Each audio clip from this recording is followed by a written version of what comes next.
Welcome to part two, the Rebel Mike podcast with SD. Trigger warning.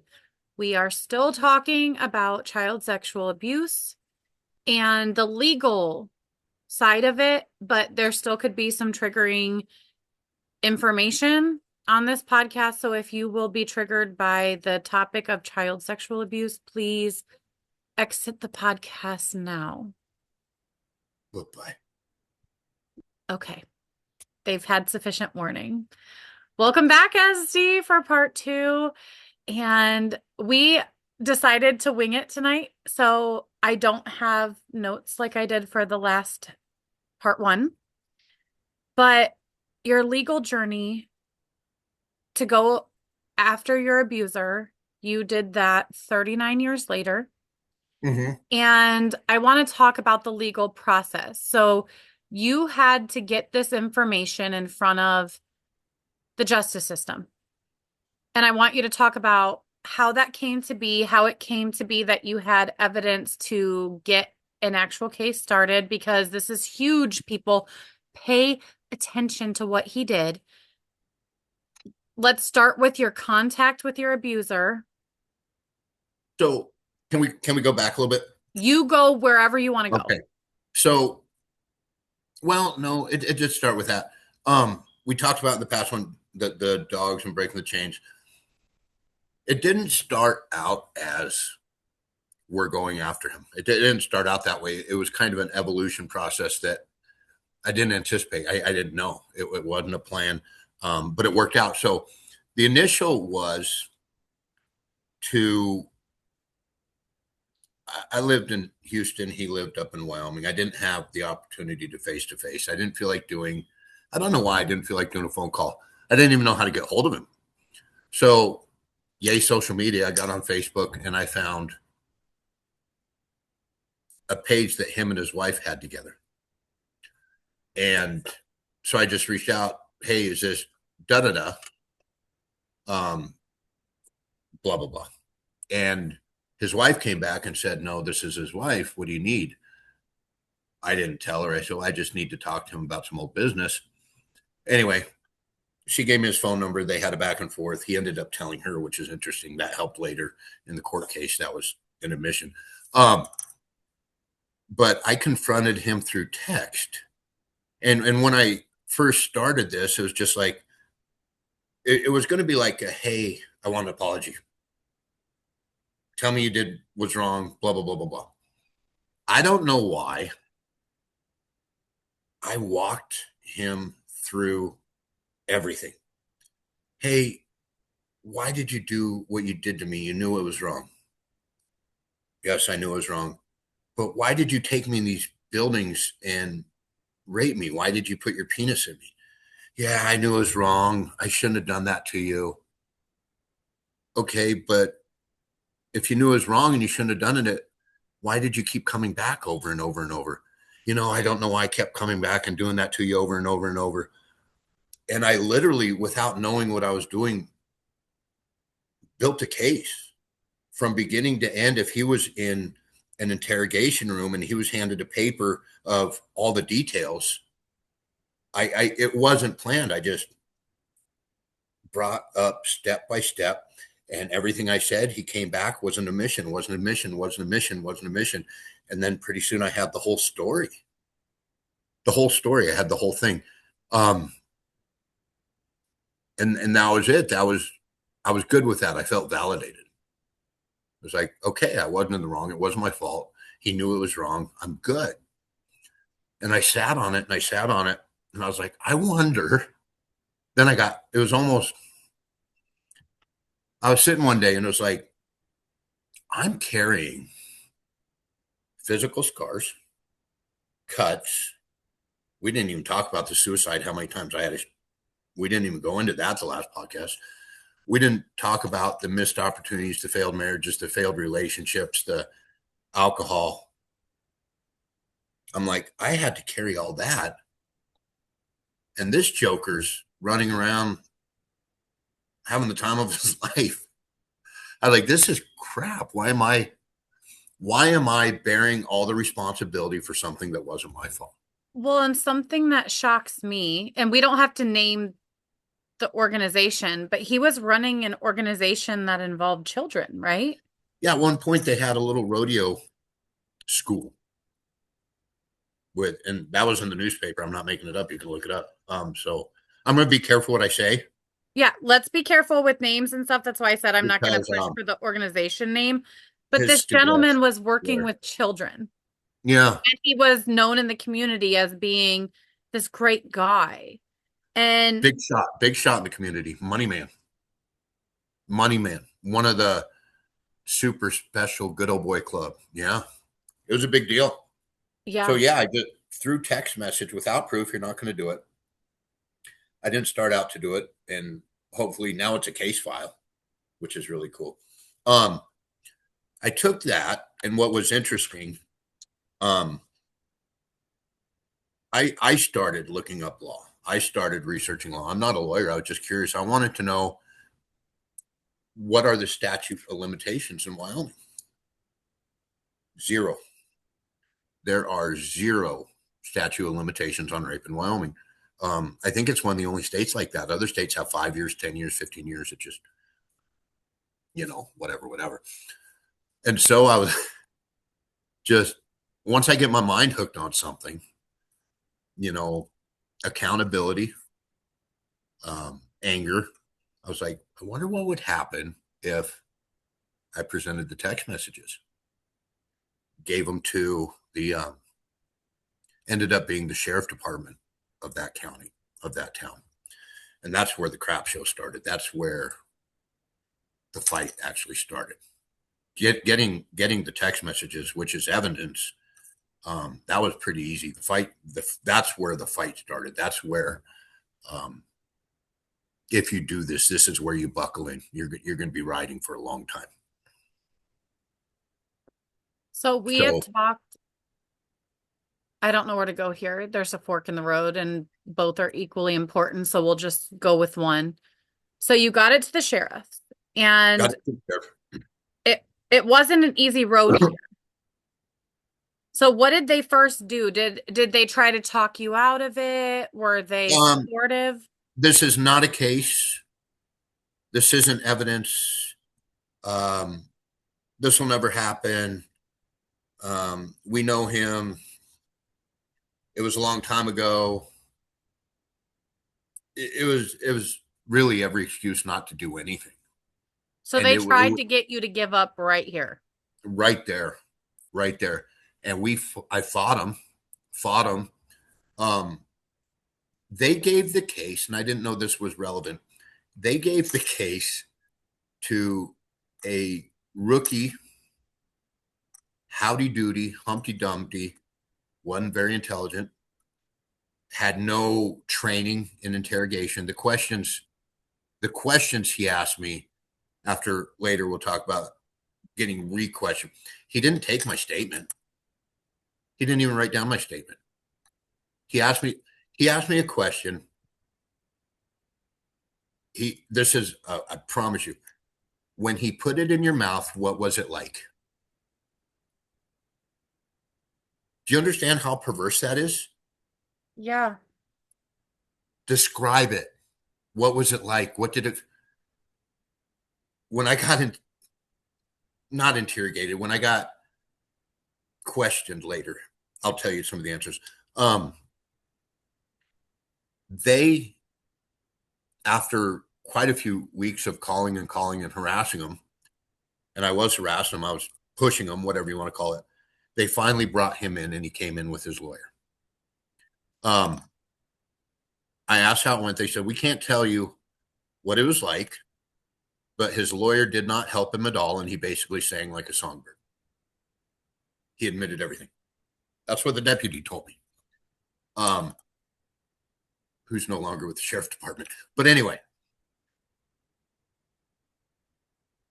they said they gave it to the DA. Let me take a step back. I grew up in this town. It's a town of 3,000 people. They know me. They know him. It's not like I'm a stranger here. The DA now represented my family in the past. He knew me. He knew the other guy. There was a connection that I didn't know at the time. We can't do anything because there's no DNA evidence. And if this goes to a jury, this is what he said. Everybody's been watching Criminal Minds and NCIS, and everybody's familiar with DNA, and this will never happen. Well, I want to move forward. Okay. So I would call the DA, where are we at? Their little assistants would be like, he's talking to the sheriff. He's over at the sheriff's right now. Talk to him. Cool. I would call the sheriff. Hey, I want to talk to you guys. Okay, well, the DA just left. I'd call DA. I was never at the sheriff's department. We didn't even talk about your case. Well, the sheriff just said you guys had a huge conversation about my case. Everything went into hush, hush, hush, hush mode. Going back and forth, going back and forth. I finally fought it. I had to get the case, through fighting with them, transferred to another county in Wyoming. I learned that it doesn't have to be the county you're in. It could be another county. We found another DA, and I emailed her. Here's the case. Here's what's going on, blah, blah, blah, blah, blah. She reached out to the people I was dealing with. He called me pissed. How dare you? Da, da, da, da, da, da, da, da, da. Now the secret's out, right? The cat's out of the bag. We just opened up a whole can of worms. Okay, this isn't buried anymore. It's outside. The story's outside. So they went back and forth with the sheriff. The sheriff kept sending the report. Every time the report had discrepancies. If there's discrepancies in this case, it gets thrown out. The DA kept sending it back. They'd send it back without signatures. Nobody signed it. They sent it back. They sent it back without my story. They said, good. They sent it back. This went for like 8 or 10 months. The sheriff department sent them the case over and over and over, and the DA kept sending it back. It's got to be intentional, right? Okay. Sheriff department ain't going to do anything. They didn't like the statement they took from me because they didn't even write it down. Here's, you know when some things are supposed to happen? They just happen. The DA that I chose was talking to her office going, we need this guy's testimony. We need his story. Cool. One of the guys that she works with says, I know a Texas Ranger down in Texas that works in the family division. Why don't we call him and see what happens? I was living in Bastrop, Texas. They called the Texas Ranger. He lived 3 miles away from me in Bastrop, Texas. He had Really? me in his office that afternoon. Okay. It's never cool to be interviewed about being raped. It's very uncomfortable. The questions are very uncomfortable. But if you are going to be interviewed by somebody, one of the most elite lawmen in the country that walks in looking like Walker, Texas, big old pretty. But it was almost like, this is pretty cool. You're almost in awe, like these guys are heroes, right? They're in movies. So that was kind of cool. But what are the odds? So 3 miles. Yeah. we had to kick it out of the county to even get my story written down in a proper way. Cool. He sent it back to the DA. They sent it back to the sheriff department because that's where it started. Here's his stuff. Give us a report. They still were messing this up. They had to bring in another investigator out of the county to go to that sheriff department to work part-time to be able to write a decent report to get to the DA. True story. That's insane. This took 18 months. This took 18 months. This was fighting the sheriff, fighting the DA, fighting the police department, back to fighting the sheriff, fighting the DA, this DA stepping in. This was, and in the meantime, word is spreading. Remember, I'm from this town. Mhm. I'm getting threats. Don't you ever come back to Wheatland. This clique, this crew, the good old boy club, right? Started circling the wagons around this guy. Yeah, it was really weird. Um, People that knew me were like, "You're lucky you don't live here because a lot of people that start cases here, they get messed with. They automatically find They drugs get in their sent to the car. train station. They get sent to the." So anyway, this went back and forth, back and forth. Um, Finally, they got it right, and they got it so right that after probably 18 months, we had the first hearing. The first hearing, what's really weird about this case, one of the things that was a huge, huge, huge issue is we had to role play like it was 1984 and 1985. He was 55 years old today. He didn't break the law today. They took the case back to when he was 14 years old in 1984, and they had to find a hybrid of juvenile court versus criminal court because they obviously couldn't go back to 1984 and sentence him and have him serve the sentence as a 14-year-old. Right. But they had to try him like he was 14 in 1984. Really? Yeah. So this was very interesting because it was 1984, because they were trying him like he was a juvenile. The case was treated like a juvenile case, which meant it was sealed. You couldn't talk about it. You couldn't. It was quiet. Cool. They came in, and I don't know the order exactly. They tried, his lawyer fought, my DA fought to get it to go to criminal court. His lawyer fought to keep it in juvenile court. This was pivotal because if it would have stayed in juvenile court, it would have been sealed. Nothing would ever happen. You might as well just throw this whole effort away, right? We won that. And the judge says, yes, this is going to go to criminal court. Got a rain and went into criminal court. Um, then they had the next hearing. I think it was supposed to be like 3 hearings, but they combined the next one. They didn't want to keep coming back.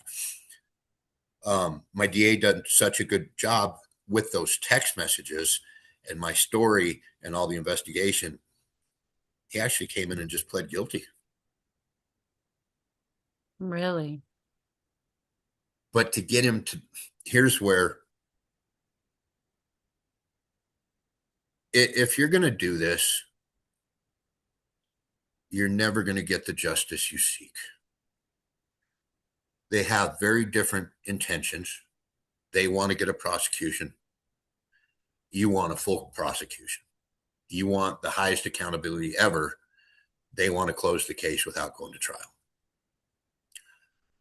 To get him to plead guilty and not go to trial, they reduced it down to 1 count versus 15 count. In the paperwork, he pled guilty to 15 counts plus. It's in the paperwork. He signed the paperwork. But to get him to accept, like, not go to trial, we'll give you one count. It's a plea bargain. It's a plea bargain. So it's very it's a kick in the stomach.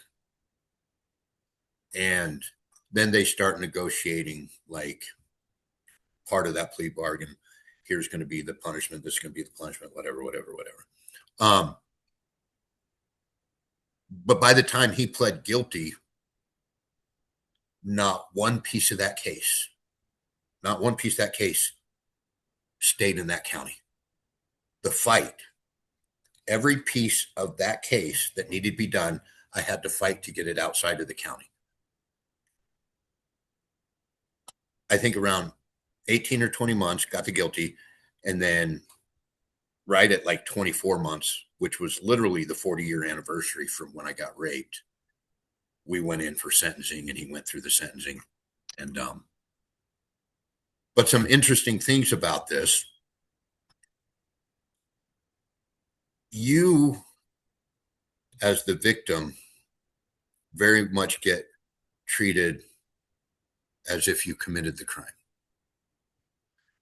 There's a big distinct, even little things like when they address him, it's Mr. So and so. When they address you, it's SD. They just use your first name. They give him the utmost respect, which was really, really, really a big deal because it's my case. Why are you get treated like crap? They're catering to him. They're babying him. Hey, exaggerate. Do you want a soda? Can we get you? What I learned is you as the victim have civil rights. They have constitutional rights. You have two sets of different rights. Civil rights, they can treat you like crap. You get no rights. Constitutional rights, the right to a fair this, right to a fair that, they kiss. It's very hard to sit back and watch the person that messed up your life get treated almost like a king. That's if you're going to do that, that's going to be really hard. You're going to get run through the ringer for 2 years. You're going to have his little group come after you. He's going to get treated like a king. They're not going to tell you anything because I was like, what's going on? We can't talk to you. The reason they won't talk to you, and what I learned,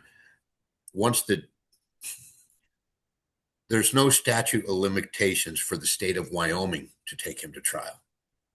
You can't privately sue him after 20 years old. So technically, the case is not yours. Technically, it's the state of Wyoming versus them. So they don't answer to you. Yes, it's your case, but it's not your case. They don't tell you nothing. They keep you in the dark. It's the weirdest thing. You get treated like crap. So this is And they even told me, it's not your case. What do you mean it's not my case? It was my butthole. You have this case because that's very hard to go through. so Like this that's is the legal equivalent to what were you wearing? For women, that get raped, they get asked, yeah, what were you wearing? yeah. Why were you there? How many drinks did you have? Why, Mm-hmm. what did you do to deserve this? I'm sorry. I am zero tolerance for those types of questions. And it really is disheartening to hear that the legal system treats the victim like the perp. They do because he's got a defender. His job is to get him off. So his job, and he don't give a crap about you, is to ruin your reputation, to run you through the dirt, to make the judge question any validity. That's their job. And that's very hard to go through too. You don't realize. It's You think it's story going to be just, making. huh? It's story making. They're trying to It is. change the they're trying to change the narrative Yes. where you live the narrative, but they're trying to upend it to Yeah. say you don't remember reality or your recollection of Yeah. reality isn't valid. Um, And going back, the only reason we were able to do that was those text messages. but it took perseverance and endurance. I mean, 24 months later, 2 years, 2 years of this shit. Yeah. It's that's hard. Like I can see why a lot of people, what was the statistic? Out of 100 rapes, 3% get prosecuted. I think I could be a little off because rape is a weird thing that the physical evidence is gone within hours, right? So if the woman or man doesn't report it instantly, all the evidence just goes away, right? Um, the odds of a 40-year rape with no DNA, no physical evidence, astronomical. So They did anything and everything they could to roll you through, but I can understand why people don't pursue this, because not only do you get raped, you get treated like crap forever, ever, ever. So the statistics, I think it's important enough to pull this up. Roughly 1 in 3 victims report to law enforcement, and for every 1,000 sexual assaults, only 50 are arrested, Yeah, 28 lead to a felony conviction, and 25 to incarceration. Out of 1,000, not 100, out of 1,000. So yeah, you're talking 2.5%. So 3% was dead yeah. on. Overall, over 90% of reported rapes do not end in conviction. It is Only a horrible. approximately 384 out of 1,000 sexual assaults are even reported to police. Oh my God. It is a almost perfect crime. That's sad to say. It is an almost perfect crime. It's an absolute the and the evidence that they need. The man or woman gets shoved in the emergency room. They get poked and prodded and inserted, and this most degrading, The rape kit. the rape kit. And then I don't know if you can find the statistics. The amount of rape kits that they fuck up and aren't admissible is through the roof due to lack of training. It's got to be so dead on that a lot of, it's my understanding, a lot of the rape kits just, they're not even admissible. No evidence gone. Hold on 1 second. I'm going to pull it up because there's more to this. There's a huge percentage of rape kits going back decades that have never even been. Um, so while estimates have varied from 70,000 to over 225,000, current estimates are unsubmitted or untested kits still exist across the US. Yeah. That's a lot. Um, The system's very broken on this. why kits go untested? Historically, kits were not tested if a suspect was known or if the case was closed. So there's a backlog because they just store them. Um, And if they don't get that kit right, your body dissolves it. Your body disposes of the evidence. It's almost like you get one shot. And if you screw it up, you're done and they're free. only half, 49% of tested kits yielded usable DNA profiles. Yeah. So, you know, 51 times out of 100, they can't even use the test. There's no, it, like you said, it's corrupted in a way that isn't helpful to the legal process. No, it's like, oh, you're going to come in. Did you get raped? Not today. 50-50. Jeez. Isn't that nuts? It's so disheartening. Like, I just, and you know, But we have this idea that we're gonna monitor women's bodies. I say this because right now in the state of Ohio, for instance, they have already passed in the House, they're going for their Congress, that pregnancies have to be reported to the government within 6 weeks.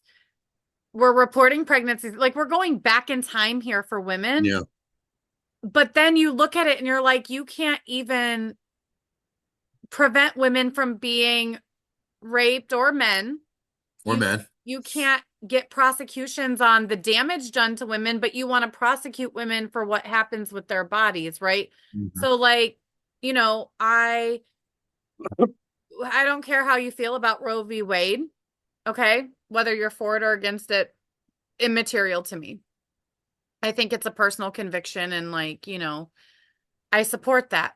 But when I have a problem within our federal government, they're pushing for catch kits for abortions and now miscarriages, where you have to use this kit and catch the waste because they say they want to save the waterway, but there's a hole in there to let the juices flow out. They just want the material. They want Yeah. the bio waste material. And there's something messed up here. You can't even stop pedophilia. It's No, in the highest ranks and protected. Like, not just, only can you not stop it, you can't prosecute it. oh my God. And this It's Maxwell woman, she's at a maximum security prison, right? But she's got mhm, a dog and she's got all these amenities that most people can't even afford, but she's getting treated great behind bars, mhm, and yeah. it's just like, we're not mad enough. And we're mad about the wrong things because children are still getting hurt. I don't even want to look up the statistic. I know it's disgusting. It's It's like disgusting. every 60 seconds, or I forget. God, they're gonna look at my Google and be like, what's this person No, about? but going back, if you're gonna, it's very very hard. Um, and if you're gonna do this, you better be strong, and you better just really be committed to go. I am going to follow this through, understanding that you have less than a 2% chance. It's ridiculous, and I can see why people just go, I'll just deal with getting raped. Fuck, I ain't going through this. I'm not going to win anyway. Everybody's going to ridicule me, laugh at me, tell me it was my fault. You know, So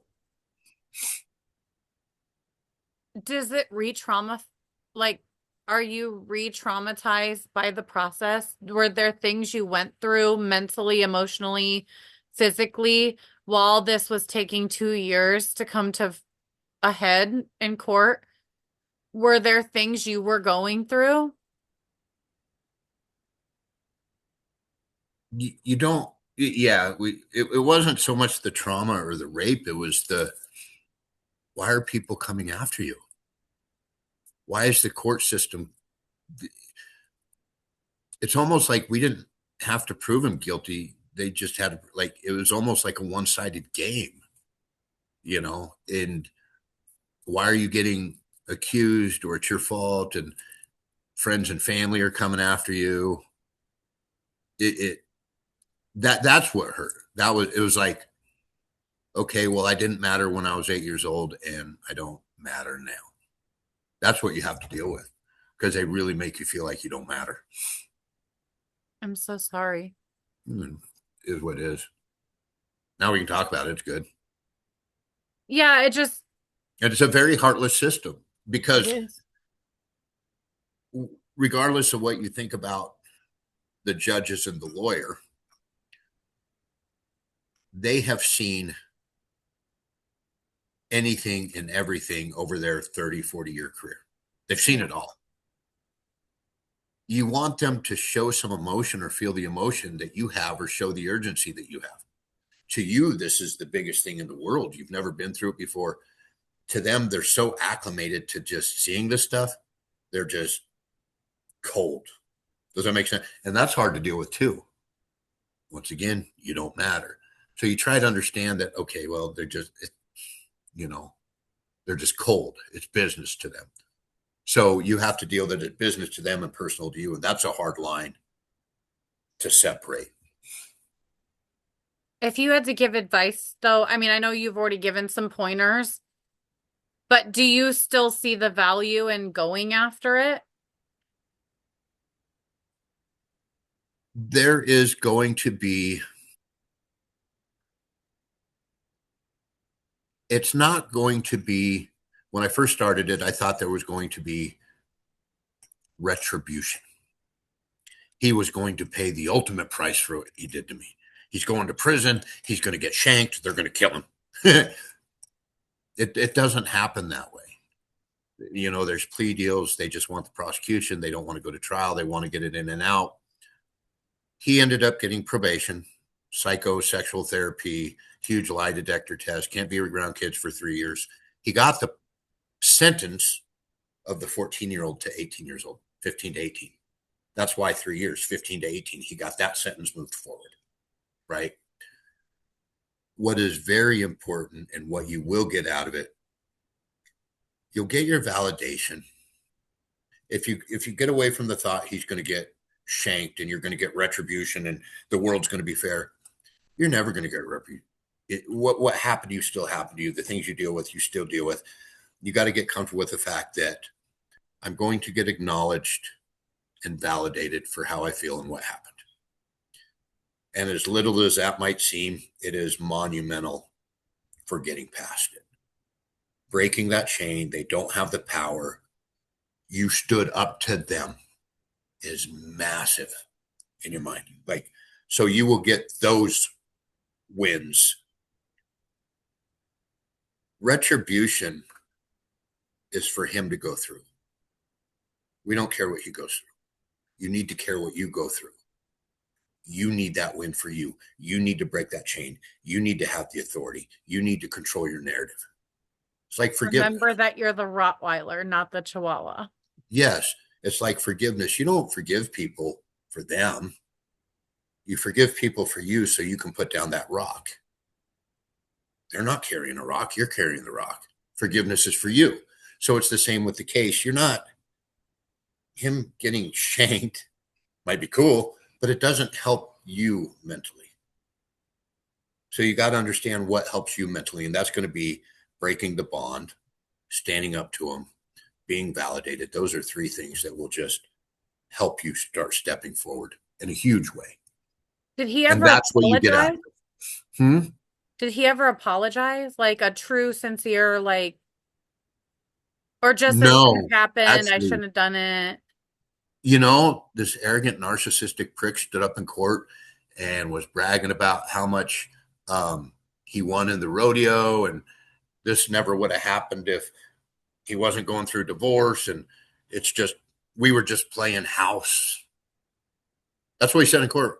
I don't know. We were just playing house. No, Um, I played there was house as not. a child and I that Not only was there no sincerity in the plea deal, you're going to take the plea deal, you're going to get one count. These are going to be your punishments. We'll just say each punishment. They came in at sentencing and they tried to keep reducing it. I actually had to stand up in court and be like, this is what I told him. I said, nobody's reducing these scars.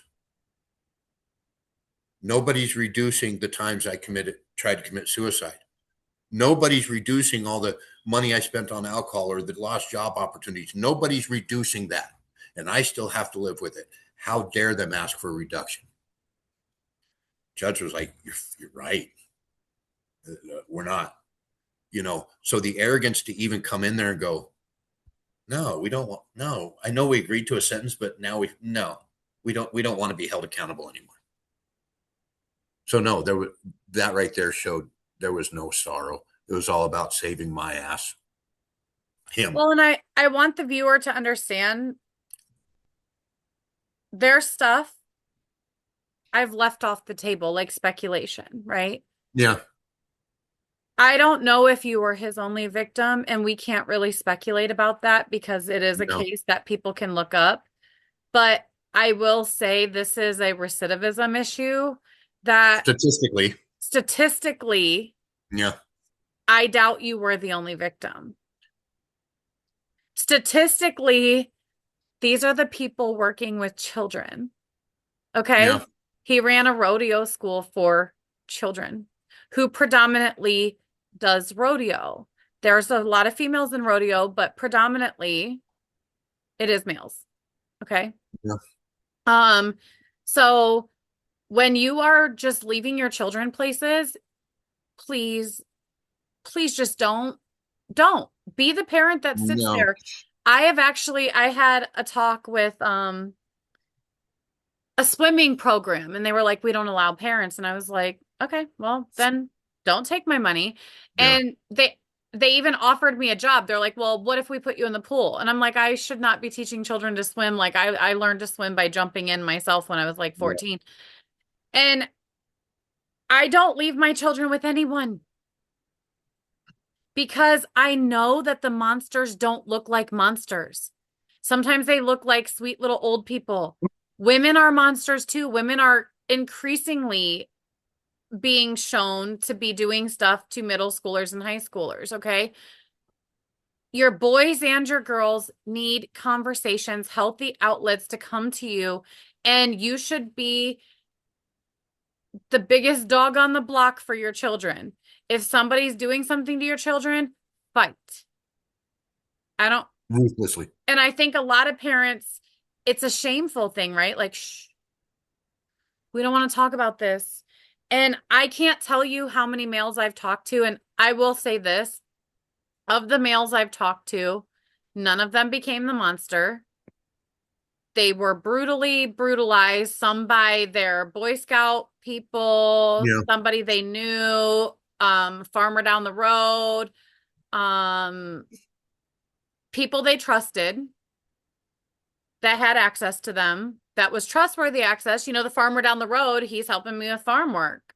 Oh, I Yeah. took a little bit extra, but and the father, it was a landlord situation, just like you Yeah. said. You know, the father was like, we can't say anything because he could We kick don't me want off to the rock the boat. property. Right. And believe your children. Is there anything else you'd like to say? I want to honor your time. I know you had a time Yeah. limit. Yeah. So here's I'm going to tell you what I did, and there's going to be a point to it. As soon as it went from juvenile to criminal court, it became public record. And that was another deal. Somebody in public record sealed the records. We had to No. fight that. Yeah. So the reporter, somebody called a reporter and they Huh? put it in not the local, it went to the state newspaper. I called to get the paperwork and the records were sealed. I called the reporter and she's like, no, I was down there yesterday and got them. I said, they won't give them to me. She called them. And I guess there's a bunch of laws that breaks when it comes to media having access to public records. They unsealed them real fast. So somebody behind the scenes whose friends sealed the record, small town. We got them unsealed, um, made the state newspaper. I took the records. There is a community Facebook page for the town, 3,000 people town. Everybody's on it. I posted every page of that. I posted every page of the when he pled guilty. 3 or 4 months later, I checked out the records. I posted every page of the sentencing. When the article came out, I took it and I posted that article. A lot of people are like, well, that's pretty petty. Maybe there's a little petty. Maybe there's a little satisfaction. Here's the point. It's very difficult to humble yourself. If you talk about it, everybody's going to know who you are. But everybody needs to know who you are and who they are, because if you don't talk, people are still going to do this shit. You need to understand it's not your fault. You didn't do it, and get yourself to where you are comfortable with talking about this. And when you are comfortable, you tell everybody. I've been in churches, I've been in boys' homes, I'm on here. I will tell everybody, because if you don't, they're going to keep doing it, and that person's going to do it. And another thing, when I told everybody, a bunch of students in the high school came forward about the music teacher, and he got prosecuted because now they weren't scared to talk about it. And there was 2 other smaller cases that happened because I talked about it. That's not a beat in my chest. Talk about your shit. Otherwise, everybody's going to be, if I wouldn't have talked about it, those kids at the school would still be getting diddled. Talk about it. Not So only for you, for them, for everybody else.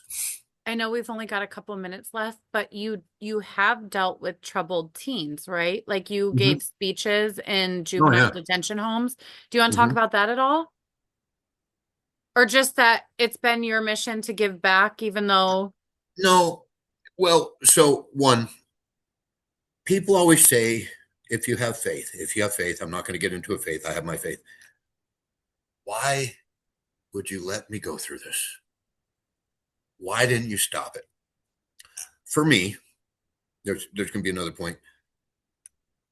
I never did the drugs. I never got a felony. Why was I protected from all the felonies and the drugs? And why was my mind kept, a little bit of alcohol, but overall pretty G rated? And it was like, because you're strong enough to go through it. And now because you went through it, just like all the apostles that went through a lot of hard shit to become apostles, you're relatable to people. You can share your testimony and you can make a difference. And that's The only way to justify what happened to me is because I'm strong enough to go through it, and now I can make a difference with it. When I say relatable, this is really cool. I went to a boys' home and they actually double booked us, and I say double booked like I'm somebody special. um, they asked me to come in, and then a different guy asked a different guy to come in. The other guy that came in, he was a youth pastor out of Austin, Texas, and he started talking, and he lost these kids in like 2 minutes. He was talking about his hard times where he got a flat tire on his bike and he had to push it home a mile. These kids were like gone, not relatable. No. He's a good tool wherever he's a good tool, but he's not a good tool for what we do. When you walk in and you have 50 tattoos and you're jacked up and you're a power lifter and you are a big masculine dude, and you walk in with a sleeveless shirt looking like a biker, and those kids, you start telling your story. Dark humor, forgive me. I went into one boy's home right when the Diddy tapes come out, and I said he was clapping my cheeks just like a Diddy tape. You talk to them where they understand, and then they look at you going, that's a big, if that can happen to him, it can happen to me. And it helps them Yeah. come down and not take all the responsibility and not think there's something wrong with them. So use your testimony, talk. It changes people's life. Was it fair? It happened to you? No, but Rafiki bumped Simba on the head, and it was like, well, it's in the past. You know what I mean? From Lion King, it just, what do you do? Talk about it. Well, Tell everybody. I'm so proud of you, and I got to see some of that journey. Yeah. And you're on your second big movement you're working on, and I have got to see them begin, and I can't wait to see where they go. And I'm proud of you, and Oh, keep fighting. always, And always. like I said, I want to honor his time. We're a couple minutes over. I apologize, but that was the Rebel Mike podcast, part two. We might have other polished and powerful moments to talk about with SD in the future. I think he's a wealth of knowledge on a lot of different things, and I appreciate you. We'll talk to you again. Bye. Bye.